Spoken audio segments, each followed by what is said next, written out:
Bapak Guru, terima kasih anak ustazah yang sudah bersedia mendengarkan sejarah. Hari ini mau bercerita tentang sejarah Ka'bah. Ada yang pernah pergi ke Mekah atau Madinah? Masya Allah, ada 2 orang. Kelas berapa? Waktu umrah? Kelas 3 pian? Kelas 3 berarti baru aja lah. Nah, TK. Berarti 1 kelas 3, 1 waktu TK. Ya, oke, baik. Nah, kawan-kawan, kita tahu Ka'bah ini adalah kiblat umat Islam sedunia. Adanya di kota Mekah. Nah, mudah-mudahan kita semua nanti insya Allah bisa berkunjung ke sana. Sebelum berkunjung ke sana, ada baiknya kita belajar tentang sejarah Ka'bah. Apa? Supaya kita lebih tahu dan tenang. Mudah-mudahan nanti pian ada rezeki, siapa tahu nanti bisa menabung sekeluargaan pergi ke Mekah dan Madinah. Poster ini Ustazah dapatkan dari buku premium. Nah, dapat donasi buku dari Ibu Eni. Nah, ini posternya cukup besar. Insya Allah bisa dilihat lah. Nah, bisa dilihat. Yang pertama, ada kain hitam berlapis emas, namanya kiswah. Kalau pian melihat Ka'bah di TV, mungkin di YouTube, atau mungkin juga melihat di HP, di media sosial, ada kain warna hitam kelolah yang menyelimuti Ka'bah, itu namanya kiswah. Kain hitam yang memang disulam khusus, disulam secara manual, tidak pakai mesin. Nah, Masya Allah ya kelolah. Selain itu ada juga namanya Hijr Ismail. Jadi ada tembok setengah lingkaran sebelah utara Ka'bah. Ada yang pernah mendengar nama Nabi Ismail? Nah, ya, Nabi Ismail ini anaknya Nabi Ibrahim. Benar sekali. Ada juga makam Nabi Ibrahim. Jadi batu bekas pijakan kaki beliau saat membangun Ka'bah. Nah, ini besar lah. Jadi ukuran orang-orang zaman dahulu itu ya dana-dana hampir bisa dikatakan seperti raksasa. Nah, besar nih. Dan ya, besar. Selanjutnya ada Hajar Aswad. Nah, ini biasanya orang-orang berebutan untuk mencium. Jadi ini adalah batu hitam dari surga yang terletak di sebelah tenggara Ka'bah. Orang berebutan ingin mencium Hajar Aswad ini. Selanjutnya di sini ada juga nih. Ini bangunan pertama awalnya seperti ini. Dibangun oleh Ibrahim Nabi Ismail. Kalau kita bandingkan dengan yang sekarang tentu jauh berbeda ya, kalau masih sederhana. Lalu ada peristiwa pasukan gajah datang. Masih ingat rajanya yang menyerang? Iya, Raja Abraha. Dengan sekali Raja Abraha ini ingin menghancurkan Ka'bah. Berhasil atau tidak? Tidak berhasil. Ya. Ini bentuk yang kedua. Di sini diperbaiki oleh kaum Quraisy. Ya, ini bentuk kedua dulu. Karena sebagian dinding Ka'bah roboh akibat terendam banjir. Kita tahu bahwa di Arab itu sebenarnya jarang sekali banjir. Wah, jarang turun hujan karena gurun pasir. Ternyata di zaman Rasulullah sudah ada nih, sudah ada banjir, artinya pernah ada tuh hujan. Bentuk ketiganya diperbaiki oleh Abdullah bin Zubair sebab sebagian dinding Ka'bah roboh dan terbakar akibat perang. Zaman dahulu itu masyarakat Arab jahiliyah itu suka bersyair. Bersyair itu menyampaikan sejenis puisi, kata-kata yang indah. Kalau bahasa kita sekarang itu puisi, kata-kata yang indah dan dilakukan. Nah, kalau kita sekarang itu kan biasanya bentuknya lebih beragam loh. Ada lagu, ada musikalisasi puisi. Yang pernah mendengar atau melihat musikalisasi puisi? Jadi ada orang baca puisi sambil di sampingnya itu ada orang yang memainkan musik, misalkan gitar gitu. Namanya musikalisasi puisi. Selanjutnya bagian keempat diperbaiki lagi pada masa Khalifah Abdul Malik bin Marwan karena fondasi Ka'bah yang belum tepat.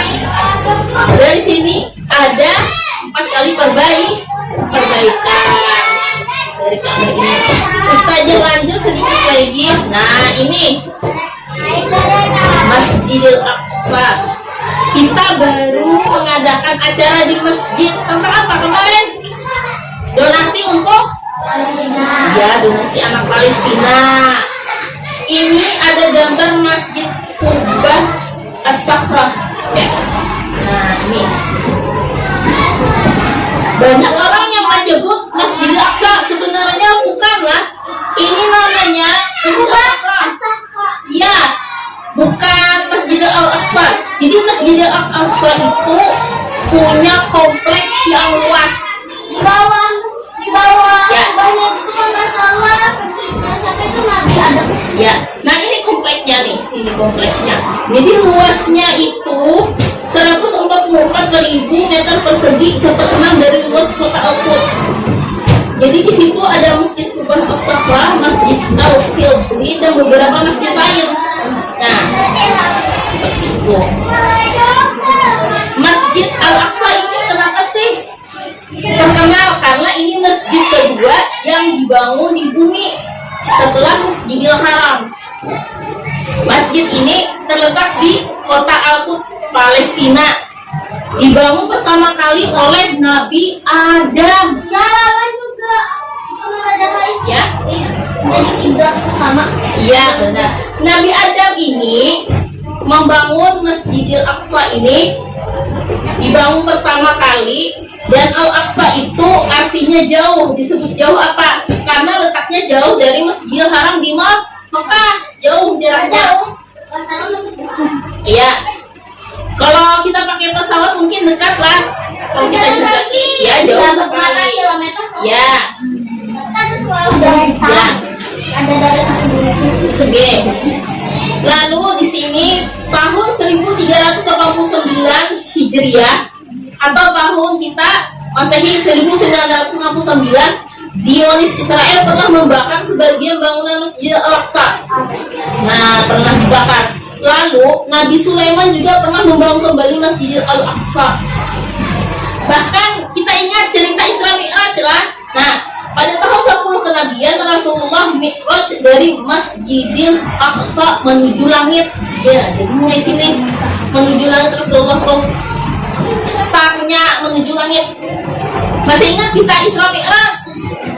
Nah, kisah Isra Mi'raj itu Rasulullah mendapat perintah supaya umat Islam melaksanakan ibadah sholat, jujur. Jadi Rasulullah itu kisahnya kan naik ke atas langit itu beberapa tingkat. Nah, lalu awalnya kita tuh disuruh sholat itu puluhan rakaat. Jadi Rasulullah tuh bolak-balik meminta keringanan karena mengingat umat Islam kita nih orangnya halus-halus, beda dengan zaman dahulu orangnya tinggi-tinggi, besar-besar, kuat-kuat. Alhamdulillah kita sehari semalaman hanya sholat berapa rakaat? 17 rakaat, benar. Bayangkan pian kalau sholat sehari 50 rakaat ya Pak. Nah, inilah bentuk kasih sayang Rasulullah mengingat kayak apa nasib umatku nanti. Padahal kita belum lahir, tapi Rasulullah mengingat bahwa kalau sholat atau ibadah kita tuh terlalu banyak rakaatnya, pasti banyak yang tidak mau melaksanakan sholat. Nah, selain itu juga nih sedikit tadi saja jelaskan, pada tahun 2 Hijriah ada pengalihan arah kiblat. Awalnya Masjidil Aqsa, lalu dipindah ke Baitullah di Makkah. Nah, ini kiblat pertama kita dulu. Iya, benar. Pada tahun 15 Hijriah, Umar bin Khattab menaklukkan Palestina yang di dalamnya terdapat Masjidil Aqsa. Nah, ini ada juga Masjid Nabawi. Nah, ini kisah Ustazah yang terakhir tentang Masjid Nabawi. Masjid Nabawi ini dibangun pada tahun 1 Hijriah. Dindingnya setinggi 2 meter, terbuat dari tanah dan punya 3 pintu. Lalu pada tahun 30 Hijriah, Utsman bin Affan memperluas bangunan ke sebelah utara. insya Allah bila pian semua kena umrah atau haji pasti bertemu dengan nih area makam Nabi, ada rombanya, ada mimbar, ada juga ini komplek bangunan, jadi pintunya nanti banyak. Boleh kita bertanya ke nenek, ke kai, paman acil, atau mungkin orang tua pian yang sudah pernah umrah atau haji. Nah demikian cerita Ustazah hari ini, mudah-mudahan bermanfaat. Walaupun sekali lagi kita belum dapat rezeki umrah atau haji, insya Allah yakin mudah-mudahan Allah memberikan rezeki, kesehatan, kesempatan bagi kita semua untuk melaksanakan haji atau umrah. Amin ya rabbal alamin. Demikian cerita Ustazah hari ini. Saya ucapkan terima kasih sudah menyimak. Assalamualaikum warahmatullahi wabarakatuh.